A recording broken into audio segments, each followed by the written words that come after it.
E aí pessoal, dia de resenha de HQ, Daniel aqui. E hoje trazendo uma velharia, tá?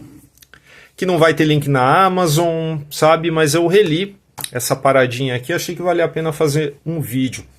E além do que, é bom para sair um pouquinho da rotina, porque quem acompanha o canal sabe que não aparece muito super-herói aqui. Se eu não me engano, lá 200 resenhas atrás eu iniciei, eu abri essa playlist com a Mulher Maravilha Terra Morta.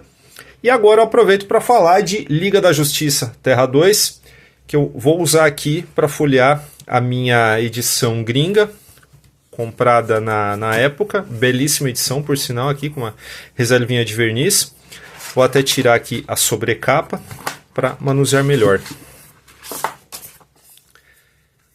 E por que, né, falar dessa história aí que foi publicada originalmente em 2000, ou seja, já está encostando 25 anos.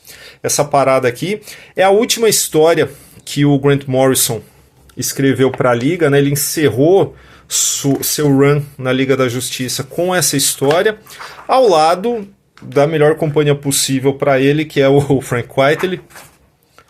Todo mundo, pelo menos, acho que mesmo quem não gosta do trabalho do Morrison tende a concordar que os melhores momentos dele são ao lado desse desenhista, e eu concordo demais com essa afirmação. E antes de continuar aqui, falar por que eu escolhi esse petardo, eu vou pedir para vocês deixarem aquele like aí no vídeo, por favor. Já faz isso no começo, senão você esquece. Se não se inscreveu no canal também, por gentileza, faça isso. E não esqueça de ativar o sininho. Também vou pedir para você, se está vendo esse vídeo no celular, clica ali no botão hypar, que ajuda. O YouTube agora tem esse esquema para ajudar canais pequenos, então se você puder dar essa hypada aí no nosso canal também é muito bom para nós, beleza? Então vamos lá. Partindo daquela ideia de um universo paralelo em que existe uma versão maligna da Liga da Justiça, o Grant Morrison criou uma história aqui. Evidentemente que ela parte de uma reimaginação desses personagens, porque não são os mesmos apresentados lá no período pré-crise, tá? Porque aqui a gente tem, em 2000, por exemplo, ainda valia aquela continuidade pós-crise, em que universos paralelos basicamente não existiam. Então aqui o Sindicato do Crime da América, que tem entre seus membros principais o Ultraman, o Coruja e a Supermulher, são reapresentados. Então ninguém nunca ouviu falar desse universo aqui. Então é uma belíssima história, descolada da cronologia, inclusive. Se você encontrar isso para ler hoje, vou dar as dicas, tá? Se você não sabe aonde procurar. Isso aqui saiu pela primeira vez ainda em 2000 aqui no Brasil, na Superman número 1, ainda na editora Abril, na linha Premium. Depois ele saiu como graphic novel da Eagle Moss, e depois foi incluso num dos volumes da saga da Liga da Justiça que a Panini está publicando. Se eu não me engano, isso foi republicado ano passado, tá? Então eu procurei link para deixar aqui, caso alguém queira procurá-la, mas não encontrei nada, tá? Então fica aí por conta de vocês irem atrás desta pequena maravilha. E por que maravilha? Bom, partindo do princípio que é um embate assim da Liga da Justiça do bem, isso abrindo aspas, tá, contra a Liga da Justiça do mal. Você imagina, já começa essa história imaginando que vai ser super maniqueísta, obviamente, né? Porque você tem duas forças ali que já estão evidentemente super identificadas, cada uma com o bem e outra com o mal. Então beleza, só isso, é só o bem derrotar o mal. Muito longe disso. Existem implicações aqui, eu diria que até filosóficas, que vão além da época em que essa história foi escrita. Porque, vamos lá, tudo parte a partir do momento que o Lex Luthor do universo do Sindicato do Crime, que é o único herói daquela terra, ele descobre esse universo da Liga da Justiça, onde os heróis são, entre aspas também, né, do bem, e ele resolve viajar até esse universo para pedir ajuda para destronar o Sindicato do Crime, que não é simplesmente um grupo criminoso. Eles basicamente governam o planeta, eles destruíram a economia, então tem todo um pano de fundo sobre a outra Terra que vai ser muito bem desenvolvido aqui nessa história e vai deixar inúmeros detalhes para a gente ler e reler e continuar procurando esses detalhes, porque são muitos mesmo. O Grant Morrison ele tem uma capacidade, eu diria que excepcional, de colocar assim, muita coisa em histórias curtas. Dá para ver que a história ela não é muito longa. Ela se fecha também, não tem um gancho safado para continuar isso aqui. É claro que o Sindicato do Crime ele é reaproveitado lá na frente na DC, mas isso é uma outra história, tá? Isso aqui é muito autocontido e muito bacana de se ler. Então, vamos lá. Parte-se daí, essa premissa de você pegar uma Liga da Justiça do Mal, já é um prato cheio para o Grant Morrison trazer alguns elementos aqui que são bem bacanas, alguns mais óbvios, né? Tem até 1984, em uma frase do Ultraman, né, aludindo o Grande Irmão. E tem também o panótico, né, que é aquela ideia do Jeremy Bentham lá no século XVIII sobre um sistema de vigilância constante que é absurdamente simples, mas eficiente. E é claro que a gente está falando de seres superpoderosos aqui, obviamente que a coisa ela é muito mais extrapolada, mas ela serve para pensar sobre o nosso mundo a partir do momento em que nós temos um escritor preocupado com isso, como é o caso do Grant Morrison. Então, os dilemas morais eles já começam a partir do momento que um cara de outra dimensão, de outro universo, ele pede ajuda da Liga da Justiça, né, do time principal da Liga da Justiça para derrotar o Sindicato do Crime e estabelecer um novo regime na sua terra. O Superman é um tanto relutante, né? Esse papel de líder, né, que normalmente cabe ao Superman, ele é muito questionado aqui, até porque ele é relutante em aceitar oferecer essa ajuda, mas chama muita atenção que o Batman diz nesse momento: não, nós não vamos, porque nós já temos a nossa terra para nos preocupar, não somos uma polícia interdimensional. E quem é o lance do preto no branco? Vamos porque nós temos que fazer isso, nós temos que libertá-los, é a Mulher Maravilha. Então você vê esse relacionamento entre a trindade principal da DC muito bem desenvolvido, ao mesmo tempo que quando o núcleo troca pro Sindicato do Crime, você vê que o relacionamento deles entre eles também é muito bem explorado. Quando a Liga, obviamente, que vai para lá, né, não tem isso é um conflito que se apresenta no começo, mas a gente sabe que a Liga vai aceitar, claro. E aí, quem fica no universo para proteger a nossa terra, entre aspas, a nossa terra, no caso é o Caçador de Marte, o Aquaman. Beleza. Então, a partir daí, quando o Sindicato do Crime começa a ser desenvolvido para nós vemos outras sacadinhas bacanas que o Grant Morrison nos coloca aqui, porque, já vou comentar porque que eu marquei essa página, tá? Que ele nos coloca aqui, porque, por exemplo, a Supermulher, que é a contraparte da Mulher Maravilha, ela tem uma vida civil, vamos dizer, em que fica claro para nós que o Grant Morrison estava tentando pegar as raízes da criação da Mulher Maravilha e tornar um negócio assim muito mais sombrio. Então, ela soa realmente como se ela fosse uma Mulher Maravilha que, em determinado momento, enveredou por um caminho assim completamente despirocado no lado fetichista da coisa, no lado fetichista da sua própria iconografia. E o que é bacana de você pensar nisso é que você tem um cenário em que o Sindicato do Crime foi aprisionado no seu quartel-general pelo Lanterna Verde, conforme a gente vê aqui, belissimamente ilustrado. Então a Liga está livre para reconstruir esse mundo da forma que quiser. Porém, o que o que nós vemos aqui é que a história é um tanto mais complexa do que isso. Porque se fosse só consertar esse mundo, tava tudo certo e a história acabaria. O que eu tava falando sobre o fetichismo da supermulher tá brilhantemente exposto nesta página. Então, o Morrison aqui ele mostra como ele consegue sintetizar assim, muito conteúdo em poucas páginas. E enfim, voltando ao que eu estava falando.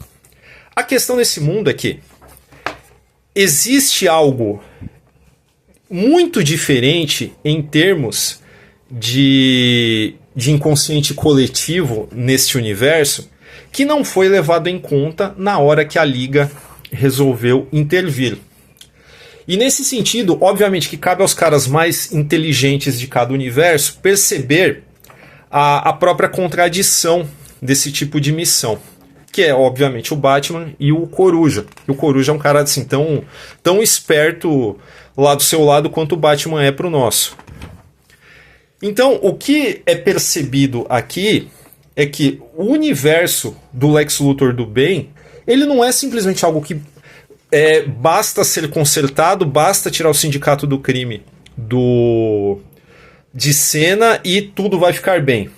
Na verdade, o que nós percebemos é que dentro da nossa noção de seres humanos, a não ser que você que está me ouvindo seja um psicopata, mas você tem clara noção do certo e do errado, né, com algumas nuances aí no meio, mas em sua essência nós sabemos diferenciar o certo do errado, né? Ou, se for para simplificar um pouquinho mais, o bem do mal. Mas vamos supor que um universo todo, uma Terra inteira, ele tenha se desenvolvido com uma lógica invertida, em que essa noção ela seja quase que diametralmente oposta. Então você vê que os próprios responsáveis, governantes desse mundo abaixo do sindicato do crime, eles estão completamente confortáveis com a situação, sabe, de ter que trabalhar para esses super seres, de ter que trabalhar uma vida de suborno, uma vida de deslealdade, por assim dizer, e essa é a regra nesse mundo. Então, nesse sentido, eu acho que o Morrison até acertou além do que ele pretendia, eu acho, porque quando você pensa nesse universo em que tem uma lógica invertida, uma completa inversão de valores, em que as pessoas não têm como enxergar determinados lapsos morais no cerne dessa sociedade, é inevitável que a gente pense, por exemplo, no que a gente vê hoje em rede social, em pessoas acreditando em algumas coisas assim, sabe, pervertendo certas coisas que a gente acreditava como certo, né, como pilares, né, de convivência social. Então eu acho que essa história, além daquilo que o Morrison quis colocar de forma mais óbvia aqui, eu acho que essa história serve para a gente pensar a respeito disso também. Mas não só. Eu acho que isso vai muito além, porque primeiro que nós estamos falando de um cara que não dá ponto sem nó quando escreve suas histórias. E nós vemos que quem é colocada realmente para anunciar que o sindicato do crime foi deposto e agora é um mundo novo, vocês estão livres, é a própria Mulher Maravilha. E sendo ela aquela que foi mais assertiva em relação à intervenção da Liga nesse universo, não é por acaso que ela seja aquela cuja figura representa melhor a iconografia norte-americana. Então o Morrison está dando de fato um recado claro a respeito disso, assim como quando o Superman... Essa página eu acho belíssima, porque tem várias coisas para a gente pensar quando eles vão para a Grã-Bretanha. Nós temos aqui uma estátua do Hitler. Nós temos uma breve explicação sobre como a história da colônia norte-americana se separou da Inglaterra. tá? Isso é muito legal. Tem uma ironia fantástica em cima da transmissão da BBC sobre o que está acontecendo no mundo da Liga da Justiça, consertando esse mundo. E nós temos aqui o Superman finalmente, né, colocando uma pergunta pertinente, né, aonde o crime termina e a política começa. E mesmo esse questionamento é desprezado pela Mulher Maravilha, que fala, nossa missão é humanitária, nós estamos acima disso e dane-se. Aí eu pergunto, será que existe aqui... É claro que é uma pergunta retórica, né? De fato, existe aqui mesmo uma crítica ao intervencionismo norte-americano, não tem a menor dúvida, né? Que é uma força superpoderosa tentando entrar num lugar onde eles não compreendem de fato a lógica. Então você tem mais uma metáfora, né, para a política externa norte-americana que se envolve em questões as quais ela não tem como se sair muito bem, até por conta de questões culturais, vai muito além disso, né? A gente sabe. Mas é justamente o que acontece aqui. Eles não entendem a lógica desse mundo, vão entender dolorosamente em determinado momento, mas é um negócio assim muito mais complexo do que você pegar e simplificar essa história, como talvez isso tenha passado pela cabeça de algumas pessoas, não sei, estou chutando, que essa história foi justamente a ideia de que, tá, no mundo do mal, o mal sempre vai vencer, no mundo do bem, o bem sempre vai vencer. Não é isso, tá? Longe disso, na verdade. É claro que você tem esse problema na mentalidade das pessoas, aí no imaginário geral, por conta desses valores invertidos, tá? Então a Liga realmente ela não tem como vencer, mas não é por falta de força bruta, é por conta justamente disso. Então você já percebe aí um comentário assim muito assertivo sobre o nosso mundo de fato. E aqui também a gente tem uma outra paradinha aqui que é interessante, que na sala de reuniões do Sindicato do Crime da América, você tem a frase cui bono, que é latim e significa quem lucra. Então, existe também um comentário sobre o capitalismo aqui. Eu não vou, obviamente que eu não vou interpretar isso para vocês, né? Isso cabe a quem ler essa história ou quem já leu, se puder comentar aí também. Agora, eu acho também que essa história ela é rica no sentido de você pensar, no caso desse universo espelho, né?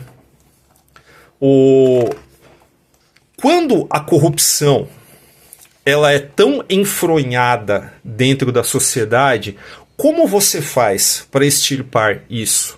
Porque, afinal de contas, se você acaba, pelo menos aqui isso fica muito claro, se você acabar com essa corrupção, o frágil pilar, né, que segura tudo também vai ruir. Então você vai ter um caos enorme, né? Então fica muito difícil você encontrar uma solução quando a corrupção faz parte do sistema. Ela está tão dentro das fundações disso que não parece que não existe vida fora disso, tá?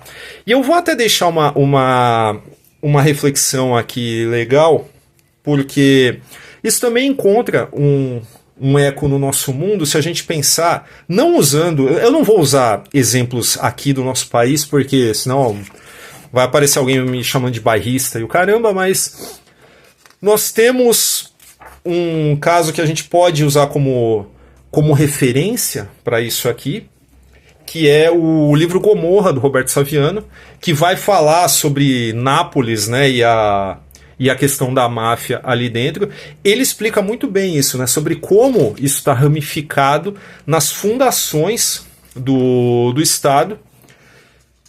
E aí fica muito difícil você acabar com isso sem colapsar tudo de uma forma gritante.